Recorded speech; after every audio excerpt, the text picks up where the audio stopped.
Luego de estas declaraciones de María Fernanda Cabal en un foro de precandidatos presidenciales del Centro Democrático. Por eso se inventan 6.402 falsos positivos, pero el presidente de la JEP no publica la lista para demostrarle que es falso. Publique la lista. No deshonre más a los hombres que perdieron sus ojos, sus piernas y su vida por este país. La magistra de la JEP, Catalina Díaz, defendió la lista publicada por el Mecanismo de Justicia, que establece que 6.402 personas fueron asesinadas entre 2002 y 2008 para ser presentadas como guerrilleros abatidos en combate y mostrar resultados operacionales por parte de las fuerzas militares. No haya repetición de los crímenes porque se sepa, ¿no? Porque cada uno de ustedes sabe perfectamente qué pasó, o algunos todavía no saben algunas cosas, pero que lo sepan los vecinos, que lo sepan los que lo niegan, que lo reconozcan aquellos que dicen que eso fue mentira, porque como lo encontramos nosotros trabajando con esos nombres y apellidos y esos lugares, esto no es mentira, no es mentira. Luego de revisar varias bases de datos oficiales, no todas las bases de datos que nos remitió la Fiscalía General de la Nación, las bases de datos que nos remitió el Centro Nacional de Memoria Histórica, todos los archivos que tenían las organizaciones sociales, las organizaciones de derechos humanos, montamos con un equipo experto en estadísticas una gran, digamos, motor de contrastación de todas las bases de datos. Y llegamos a esta cifra que a mí personalmente, cuando el equipo me dice, esta es la cifra que encontramos, me aterró. 6.402. Y como decía ahora quien me antecedió en la palabra, no es una cifra, son nombres, apellidos, lugares, víctimas que están acogidas en la jurisdicción reclamando, son la historia de vida, el trabajo que se ejercía, el liderazgo en la comunidad que se fue, el hijo que no volvió a la casa, la hija que tenía 14 años, el muchacho que veía a pesar de su juventud por sus hijos chiquitos. Esos son el motor que nos lleva a trabajar todos los días por esclarecer la verdad de lo que pasó e imputar responsabilidad penal a los máximos responsables de este patrón macrocriminal. Y yo quiero usar unos 2 minutos para decir que esto ocurrió en todo el país. Desde La Guajira hasta el Putumayo, desde Arauca hasta el Chocó, pasando por Ocaña, por el Magdalena Medio, por el Parque Berrío, por Soacha en las goteras de Bogotá, por Bogotá mismo, prácticamente en el único lugar donde no ocurrieron este tipo de asesinatos y desapariciones forzadas fue en San Andrés.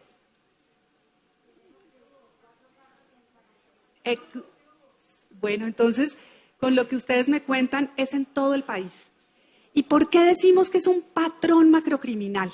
Porque son crímenes, desapariciones forzadas y asesinatos que se repitieron una y otra vez, una y otra vez, una y otra vez, de manera muy parecida, hasta acumular por lo menos 6.402. Y muy parecida, ¿por qué? ¿Quiénes eran las víctimas?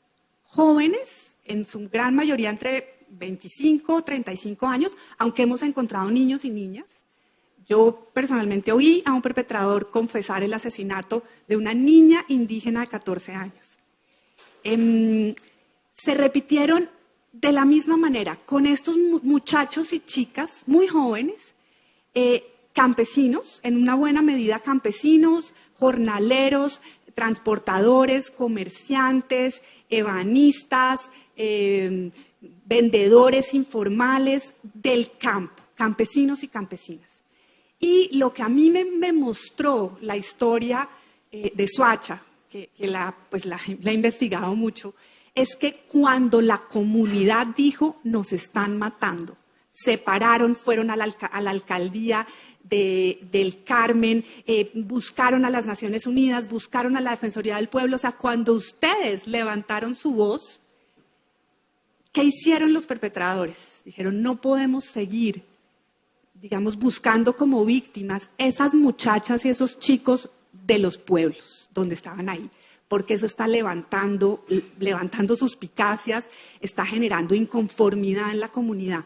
Vamos a buscarlos lejos, muy lejos. Y se asociaron con civiles que básicamente contrataron como en un negocio criminal para que les trajeran las víctimas de lo más lejos que pudieran. ¿Para qué? Para que nadie supiera en el lugar donde eran asesinadas quiénes eran esas chicas y esos muchachos. Pero ustedes, con su valentía y su persistencia y su resiliencia y su empuje, las fueron y los fueron a buscar hasta el fin del mundo, literalmente. Recuerdo que una madre me decía, ¿sabe qué? Y cuento esto, todo esto es público, todo esto lo hemos escrito en los autos que publicamos en julio. Me decía ella, yo tuve que dormir en la casa del sepulturero del cementerio donde fue a buscar a mi hijo, porque no tenía dónde quedar. Y fue esa lucha y esa búsqueda y esa presión la que llevó a que ustedes, muchas de ustedes, espero la gran mayoría, hayan encontrado. ¿Por qué también es un patrón? Porque los perpetradores actuaron de manera muy similar. Desde La Guajira hasta el Putumayo, desde Arauca hasta el Chocó, en el Magdalena Medio, en Puerto Berrío, en el Parque Berrío, de manera muy similar. Y construyeron todo un montaje de decisiones oficiales. O sea, cada persona asesinada tiene casi que una carpeta donde está el anexo de inteligencia que decía falsamente, como lo han confesado, que era supuestamente una persona involucrada, bueno, con actividades ilegales. Y todo eso está documentado. Nosotros hemos ido a sacar cajas y cajas de archivos oficiales donde están las órdenes de operaciones falsas, los anexos de inteligencia falsos, las constancias de pagos, de recompensas falsos, donde hacían firmar a campesinos y campesinas hojas en blanco, para después decir que les habían pagado una recompensa por una información que había llevado a la supuesta captura y luego pues asesinato de un guerrillero. Todo eso está escrito, todo eso está documentado. Hoy, afortunadamente, sabemos eso. Y son un patrón macrocriminal porque tienen un mismo fin.